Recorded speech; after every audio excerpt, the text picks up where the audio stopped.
What's up, Cowboy Nation, Cowboy American team, and all that good stuff? Yeah, we still American team. I'm not going to be like that. Got to put my feelings aside and continue to root for my Dallas Cowboys, regardless how mad they make me sometimes. I said I wasn't going to get too caught up as on Wednesday night. I did get a little bit caught up uh, in the live. My apologies. I like to try to keep my composure. That's why I try to create a script. But it's all good. Like we said, sometimes you just have to have barbershop talk. And that's what we decided to do on Wednesday night. We just dropped the script. Went straight to barbershop talk. That's the one thing about this Dallas, this Cowboy huddle.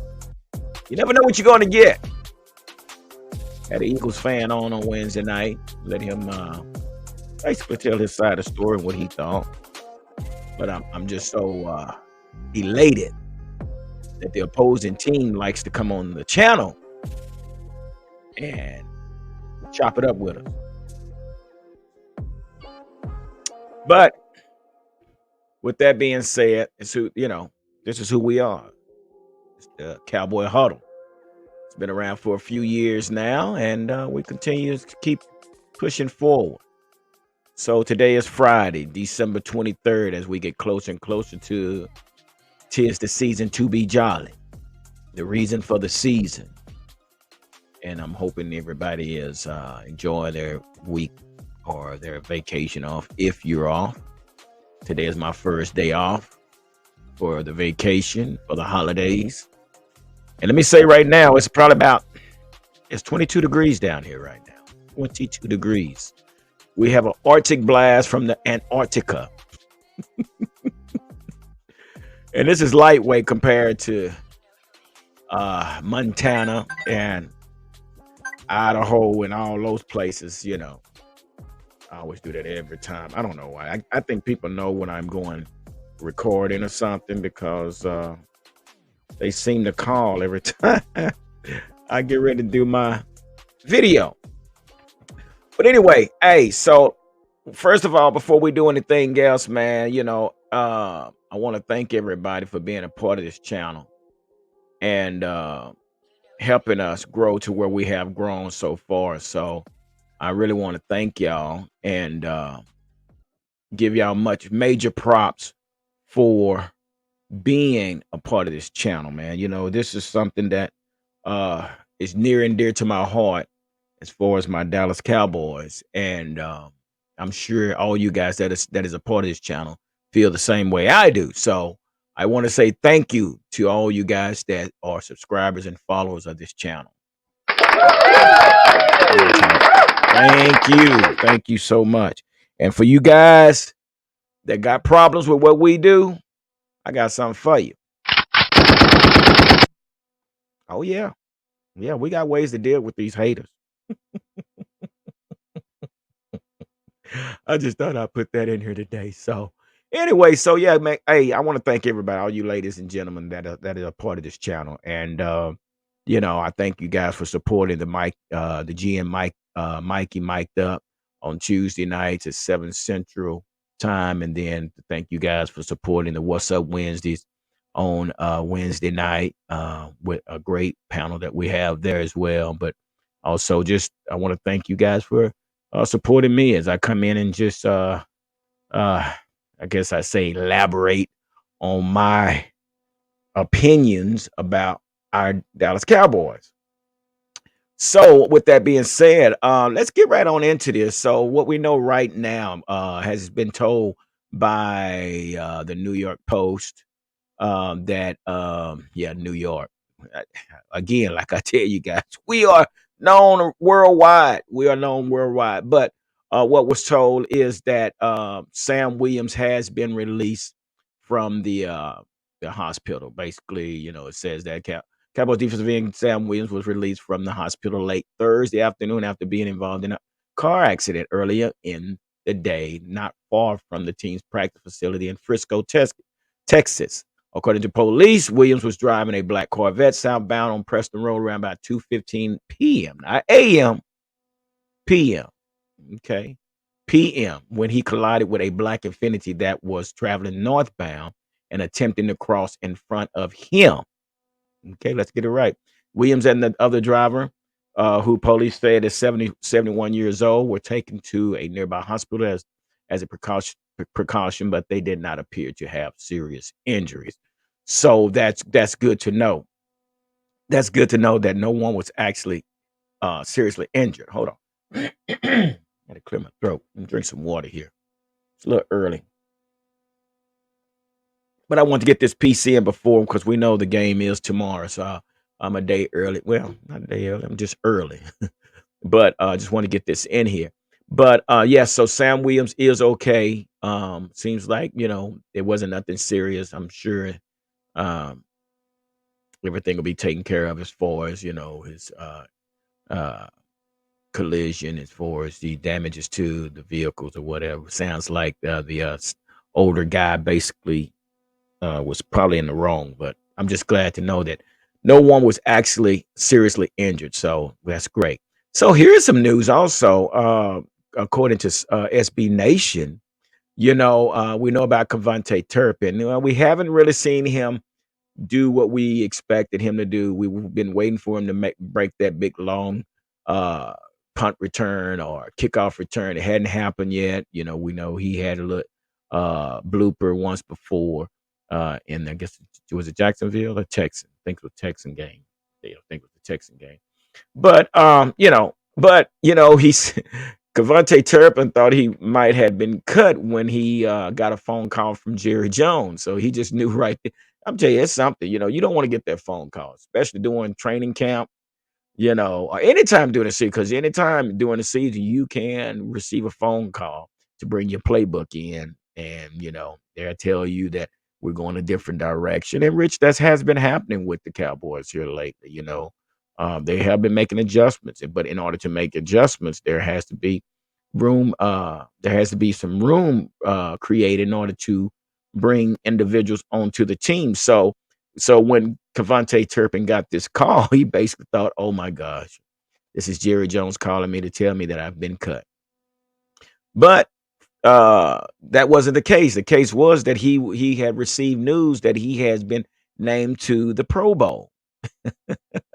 We can't. One thing we can't take away from Cavante Turpin, KT. He is a electrifying player, and I'm sure with the lack of what you want to call a lack of contact in the Pro Bowl, I'm sure we might see him run a few back. So, it just depends on who team he's on and, well, whatever, however they do that now in the Pro Bowl. But yeah, so he's been named, and he said basically it brought Tuesday. See what he said. Here's something he said right here. He said we all talked about it. Let me see, where is it at? Let's see. Basically said it just said the first thing first thing that hit my mind was, dang, I got cut. Turpin said, because most people don't get calls from the owner, but that was the first thing that came to mind, that I had gotten cut. Quite the opposite. Actually, instead, it was Jones calling to personally congratulate the Cowboys' electric rookie return man on his selection to the 2022 Pro Bowl, for making him hit the first player in franchise history to earn honors primarily as a punt kick returner specialist and one of the seven Cowboy players to be selected on Wednesday. So, yeah, we have seven players again that has been selected to the Pro Bowl. Let's talk about this Pro Bowl. Personally, I think it's a big joke. Guys just out there, running around, throwing the ball, which look more, it could be more 7-on-7, but I know it's not even that. But I've always said that if they would do away with the Pro Bowl and create a free agent bowl, all these guys that doesn't have a job or looking for a job, or the season's over with and they know they may be a free agent, they participate in this free agent bowl. And these guys get out there and they get to perform and showcase their talent.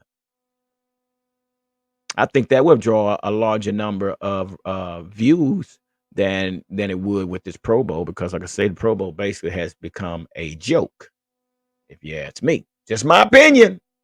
And remember, guys, everything that I talk about is my opinion. My opinion, not, and I report the facts, whatever facts may be. But I'm here to tell you that I respect everybody's opinion. You have a right to your own opinion, but everything that I'm reporting is either coming from a source, reliable source, or I'm voicing my opinion on my take on that certain conversation or topic. So, but anyway, so yeah, I would say something like that, or if you don't have the free agent bowl during the Pro Bowl, how about placing it uh in place of the Hall of Fame Bowl? Well, I'm telling you, you're gonna get some cracker lacking, some popping, and some hitting, and some running, and some catching, and some jumping.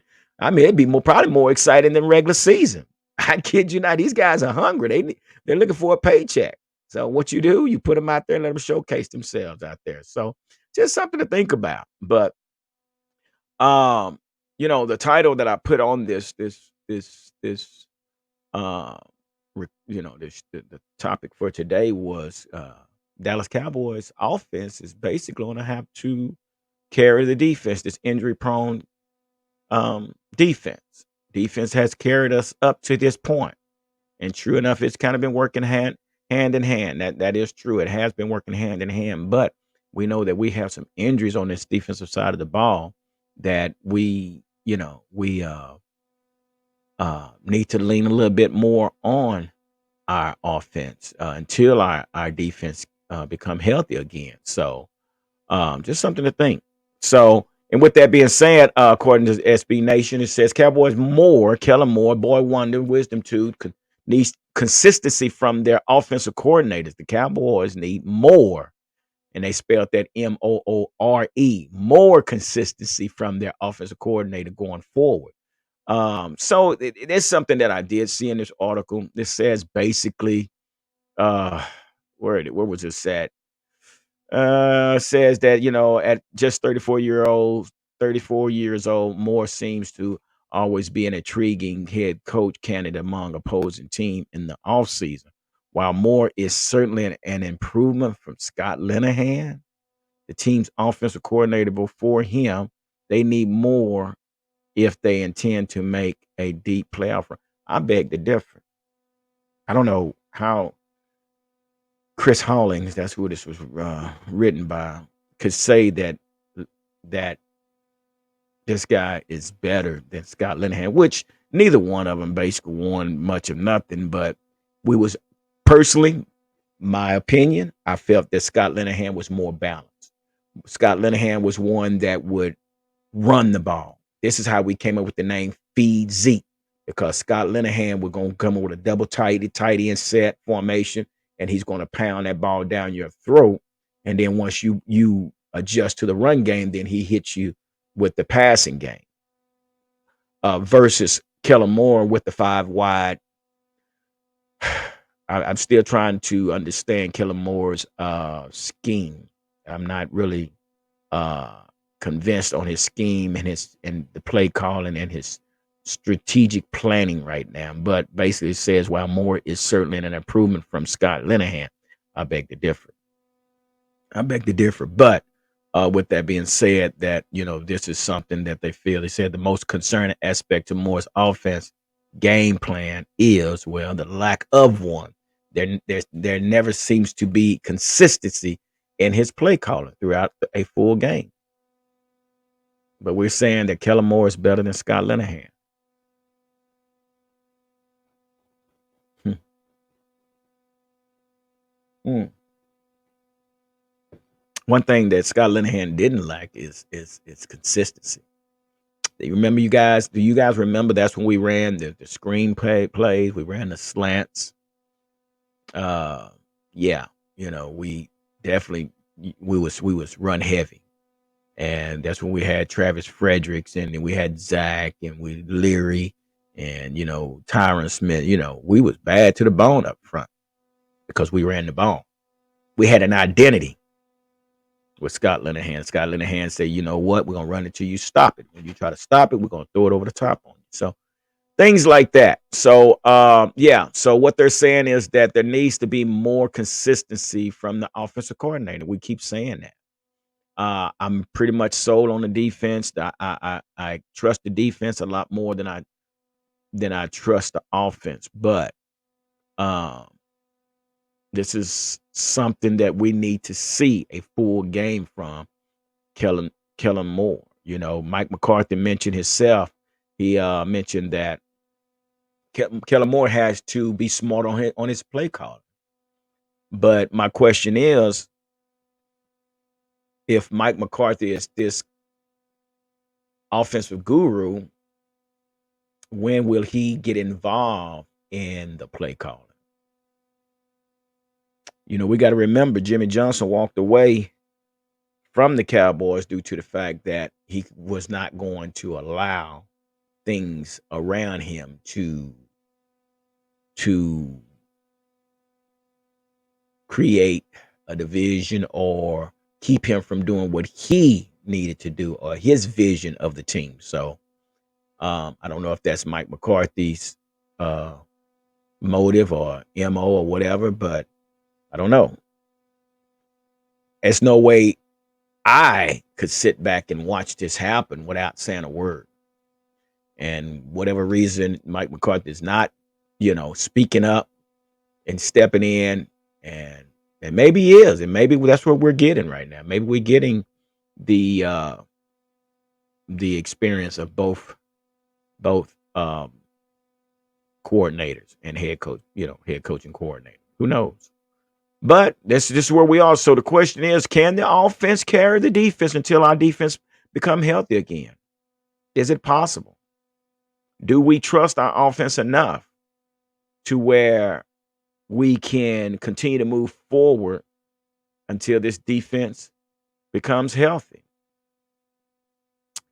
Here's an article right here. There's an article by Cowboys Mavin on Fan Nation. Well, this story is by Mike Fisher, but he's basically reporting that Archer is Todd Archer, ESPN Todd Archer has reported that Archer writes that Dallas could look to add a quarterback for the future, depending on how the Cowboy Nation views Prescott. That can be interpreted one of two ways. One view would be controversial. Is ESPN saying a starting quarterback for the future? Or, yeah. So, guys, I said this, and like I said, I like that. Personally, I've seen a lot of quarterbacks. And here we are with Dak going into his 7th year. And I'm not blaming nothing on Dak. This is my opinion about Dak. This is what I'm seeing. It's 7 years that Dak has been in this league with the Cowboys. Understand, he came in from off the bench, taking over from Tony Romo. But the I guess the play is kind of similar of Tony Romo. Tony Romo was with us what, 9 years, 8 9 years, and basically threw a lot of balls between the 20s, even in some in the end zone, and his yardage. I mean, he had big numbers. Well, here we are with Dak, basically the same situation. Got a lot of yards, winning some games, but we still has yet to be seen. Can he win the big game? So Todd Archer asked the question: should Cowboys draft a quarterback in 2023? Personally, I say yes. And you probably say, "Well, gee, why do you say we should we should draft a quarterback?" Well, let me tell you. You know, the last time, and y'all probably heard me say this before. The last time we have drafted a first round quarterback, 1989. Look it up. I ain't making this up. 1989, folks, was the last time we drafted a quarterback. Yeah.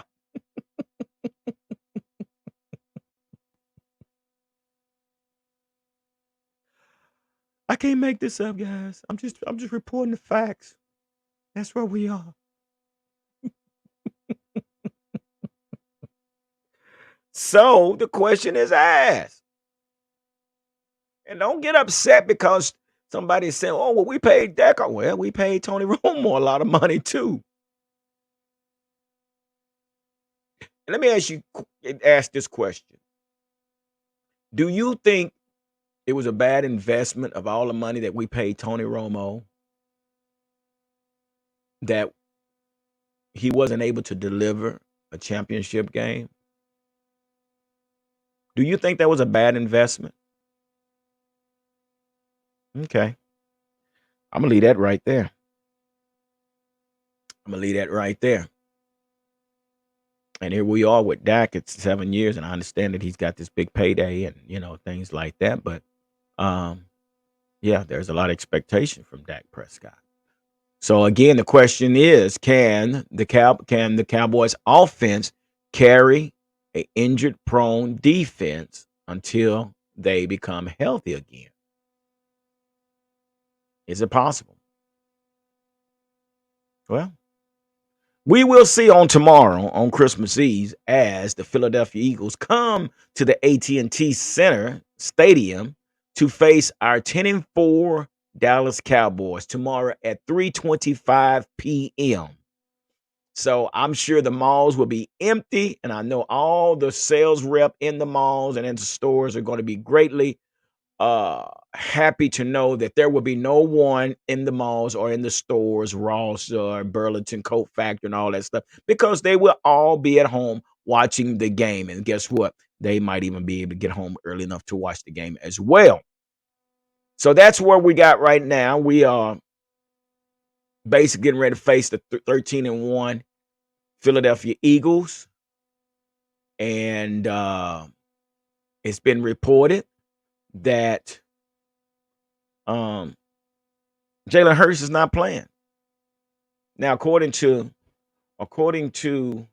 J-Ron Curse, JK say, I don't care who playing. Sounds like the defense got something to prove. And I'm quite sure that is the story, regardless of the injuries. And we have quite a few injuries. And I know people been saying, well, we got to put blame on defense. And we got a lot of starters out on defense. Defense did enough. Yeah, we gave up 40 points. And a lot of that has to do with because a lot of starters out. Leighton Vander Esch, Jonathan Hankins. Say what you want to. You kept saying that and Leighton Vander Esch was garbage. We kept saying that Anthony Brown is garbage. But guys, guess what? We see now that they're being missed.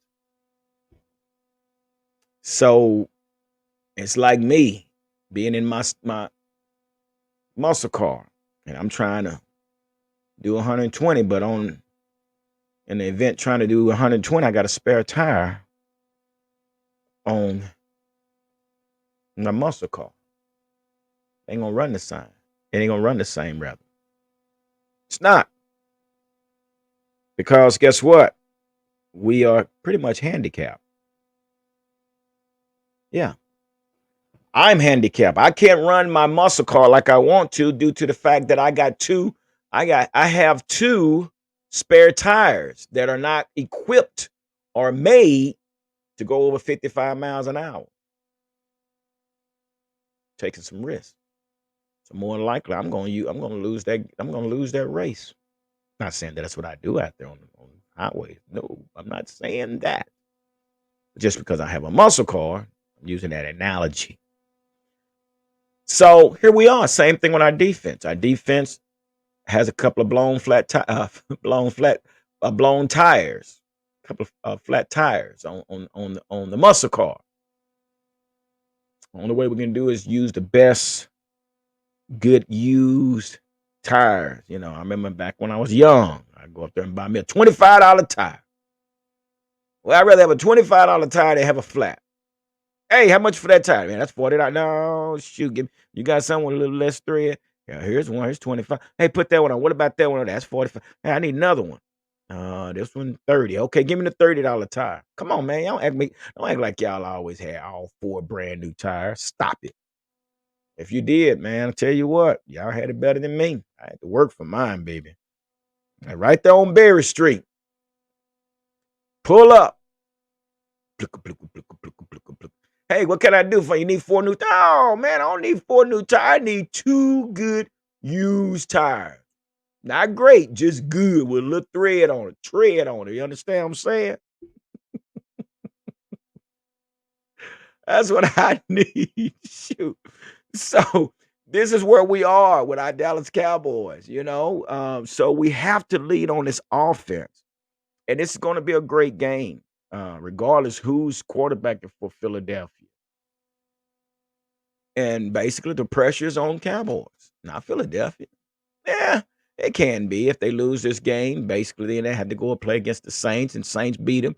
Well, now you got yourself in a predicament. So I'm sure that Philadelphia is going to bring their A game with their backup cornerback, as well as we should, regardless. And basically, this boils back down to the fact that strategy, game planning. Who game plans the best between both teams, offense and defense?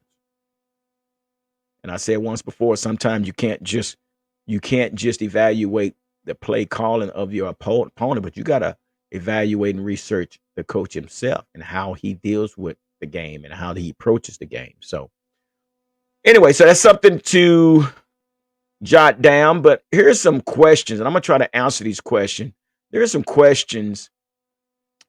Who is this by? SB Nation. I like SB Nation. I like how they come out with these questions and information. But these question was asked. Brandon Lee Galton is the one that wrote this story. So I'm gonna try to answer these questions. He asked 5 questions, and I'm gonna try to answer them. And you guys can put in the comments what you guys think. So the first question is: the Cowboys very nearly lost at home to the Texans, and then got beat by the Jaguar, and then in parentheses, shout out to Doug Peterson, whatever. What's gone wrong? What should the Eagles be looking to exploit? Well, I'm gonna tell you right off the back, they're gonna be trying to exploit. They're gonna be trying to exploit our cornerback. Now, I'm not sure who got the nod to start. Personally, I would say Nashawn Wright should be our starter at the cornerback position. That's just where I'm thinking. Shouldn't be anybody else. No. Uh Kelvin Josie, you had your shot. Let's move on to the next man up. So it's personally, I'll say Nation Wright. Hopefully, I'm right about that, but we're going to see if that's the case. But basically, that's what the Eagles are going to try to exploit the that cornerback position, and also see how strong this running game is when with Jonathan Hankins being out and with Leighton Vander Esch being out. So they got. I'm sure they're targeting certain areas and trying to find a weakness. And one thing about this guy, I forget the coach's name, if he find a weakness, he's going to use it. He's going to keep using it versus us finding a weakness and then getting away from it. So we have to play solid defense, maybe a cover up defense. Help. There's going to be help. But I definitely see this is what they're going to try to exploit is our cornerback position and that defensive line. And now what does that mean? That we need to make sure that our defensive end, Tank Lawrence, he's pretty bad about this. I don't know what it is about these RPOs and these end arounds. He pinches so hard. Well, both of our defensive ends pinch so hard to where we give up the outside containment. But knowing that the Eagles definitely does a lot of misdirection, they do a lot of RPOs, which I don't think they'll do RPOs with Mishnu, whatever his name is. But I would do see some in around plays with Smith and a couple of running backs because they see that's we struggle with that. And I'm sure you're going to see that without the use of the quarterback, but you're definitely going to use these other skilled players to get these end arounds and pop it up the middle. So we're definitely going to have to be balanced on the defensive side. So, with that being said, just been told not long ago that Malik Jefferson has been signed again. He's a former Texas Longhorn product that he's been signed, not knowing if that means that he's going to get some reps or he's just going to the practice uh, squad or what to for that. But my question is, why isn't Jabril Cox getting any playing time? Because personally, I would say, you bring Micah's going to have to play the middle linebacker. He's going to have to play middle linebacker, but you could also bring in Jabril Cox. But I doubt that's going to be the case. They'll probably go with Anthony Barr and probably keep um, Micah Parsons on the weak side or strong side or whatever. But I really like Micah Parsons in the middle due to the fact that the speed he has to go from sideline to sideline and plug those holes. Sometimes Anthony Boyd will sometimes miss those holes, and his footwork is it's not the best to me. I just don't see the best. Having a dream. My puppy over there having a dream. No. Anyway, um, so yeah, that's what I think they're going to explore. Number two, to what extent is Dak to blame for the Cowboys' struggle? Why is he throwing so many interceptions this season? So, like I said right here, so Prescott is really playing at a high level in so many ways until you throw in the interception rate, which right now Dak is up to 10 interceptions. And I think the struggles are because of the interceptions, the defense, the opposing team is capitalizing off of the turnovers. Yeah, like the Jaguars, the two interceptions they capitalized off of them. So yeah, this is part of the struggle. We personally, I always say I say Dak Prescott his throwing motion is terrible. His throwing motion is terrible. It's just terrible. And that last, I know everybody's saying that Noah Brown should have caught the ball. Man, the guy Dak threw off his back foot and threw it over the top, and trying to throwing it down instead of throwing it across because he had to come across over the defender. But when he threw it, the ball went down. But yeah, they said, well, he should have caught it. But damn, shit. Catch me on the run, man. Catch me on the run so I can catch it and turn up. But that's neither here or there. So yeah, this is part of it. And that's why I say I always said that I thought John Kitna was great for Dak. John Kitna was great for Dak because he coached him up. Now this new sire guy, I don't know much about him.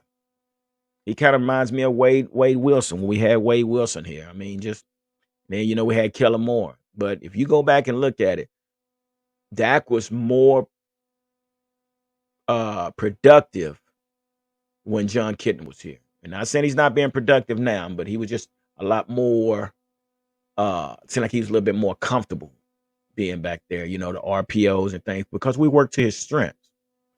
And so yeah, I think that has a lot to do with why the struggles we're struggling right now. So number three, is it unfair to say this week is kind of a no-win situation for the Cowboys? If they beat Gardner Minshew, they motivate the Eagles to play their starter in Week 17 to both clinch the number one seed and make the Saints pick to Philly more favorable. And it's not like the Cowboys realistically have a ton to gain since they're virtually locked in to the number 5 seed. If they lose to Gardner Minshew, they lose to a backup quarterback at home to allow Philly to clinch the number 1 seed at AT&T Stadium on Christmas Eve. All I'm going to say, if they do that, now y'all didn't hear what I said. If they do that,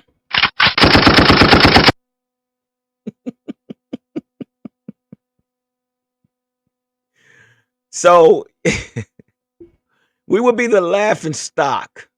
Oh my gosh.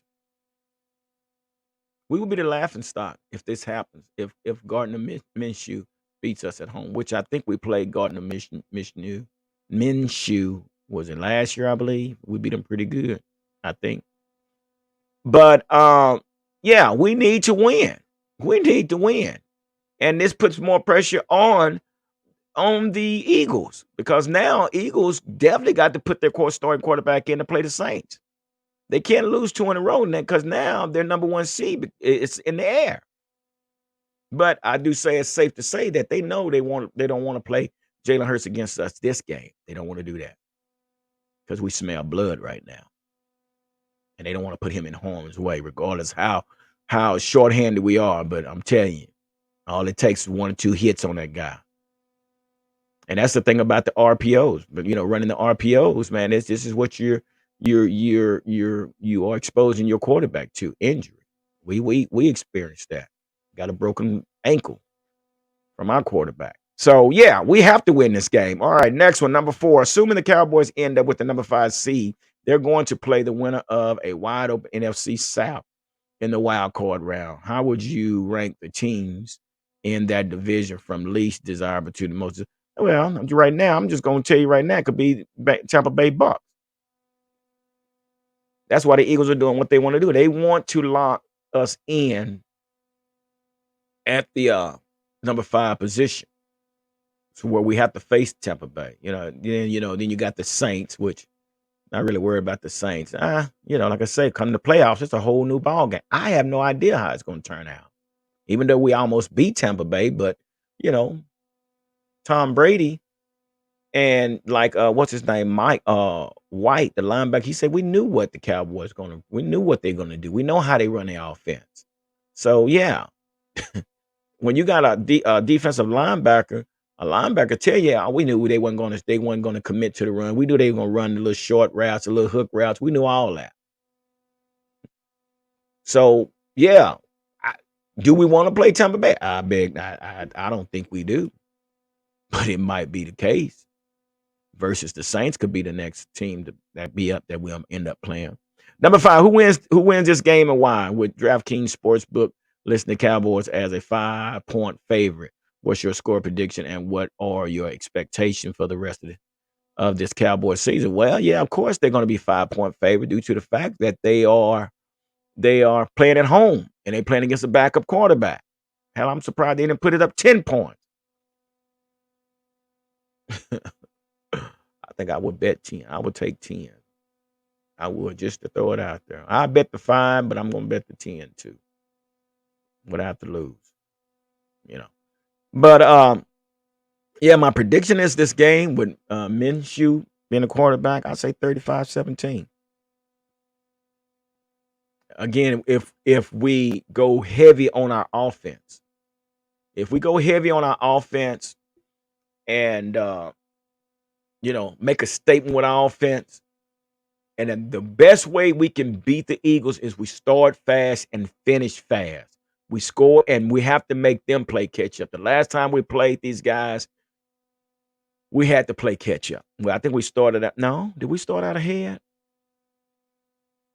I can't remember. I can't remember. But we end up having to play catch up at the end of the game. I can't remember. But big ups to Cooper Rush. I like Cooper Rush.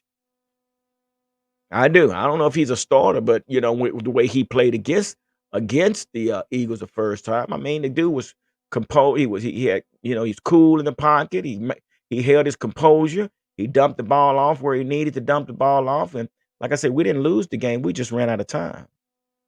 How about that? That's right. We just ran out of time. So again, we have to win this game. We have to win this game. And I really want to go in this game with a win, but that's not the case. Basically, the Jaguars outcoached us in the last part of the fourth quarter. I don't even like talking about the overtime because there wouldn't have been an overtime if we would have just ran the ball on 3rd and 7, ran the clock down. And I say this again, that when we threw that ball, there was 1 minute and 19 seconds on the clock.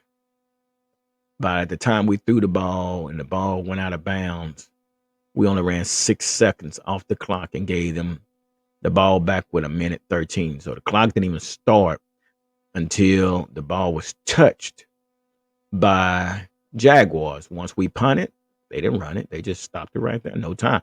Give them a full 113 with one timeout.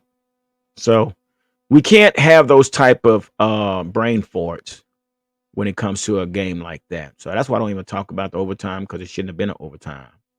So yeah. Also, T.Y. Hilton said he's ready to go. Said he's been studying 10 hours, and he said he's eager to go. So this is something that what veteran leadership looks like. And that's basically what you're going to get from T.Y. Hilton. And we can also say that when we had Amari Cooper, because Amari Cooper was teaching CeeDee Lamb a lot about running routes when he was here. But here we are, another veteran receiver. So he wants to be a part of this. Now, with that being said, the play calling falls on Kellen Moore on getting T.Y. Hilton involved. But I'm still concerned that we had Michael Gallup out there last week, and he only got 2 targets. And then we still have James Washington, and basically he got 1 pass when he came back and got his clock clean when he caught that little darn swing pass or whatever the hell that was that Dak threw to him. So my question is, how are we going to implement T.Y. Hilton into this offense when we got 3 hell of a tight ends? And it's possible. It really is possible. But it's all about your game planning. It's all about your execution of the plays. But what we don't need Kellen Moore doing is going through his playlist from 1 to 20. That's just basically what it seems like. That's what Kellen Moore is doing. He's going from 1 to 20 in his playlist instead of going situational. It's 3rd and 7. What should I do? Well, play 14 said we need to run this play, and that's what he does. It's 1st and 5. Well, let's see. Number 21 play says we need to pass the ball. That's what I'm seeing. So yeah, we need also the coaches on the watch. It's all about who comes up with the better game plan scheme and does the most research on the coach and the team. Defense has something to prove. Edge rushers must contain the outside. We need fast linebackers to stop these RPOs, and they have to fill the right gap. So there we are, guys and ladies and gentlemen. My take on what should take place tomorrow. Again, I say 35-17 if we attack. And if we're going to continue to stay in this aggressive mode, that this is our new identity, being aggressive, just don't let the aggressiveness bite you in the butt. Okay? So that's just my take on it. My take on it. And, I hope I'm right. And I hope they're listening to what I'm saying. You know what I'm saying? I'm hoping they listen. I hope they're listening to what I'm saying. But anyway, thank y'all for being a part of this channel.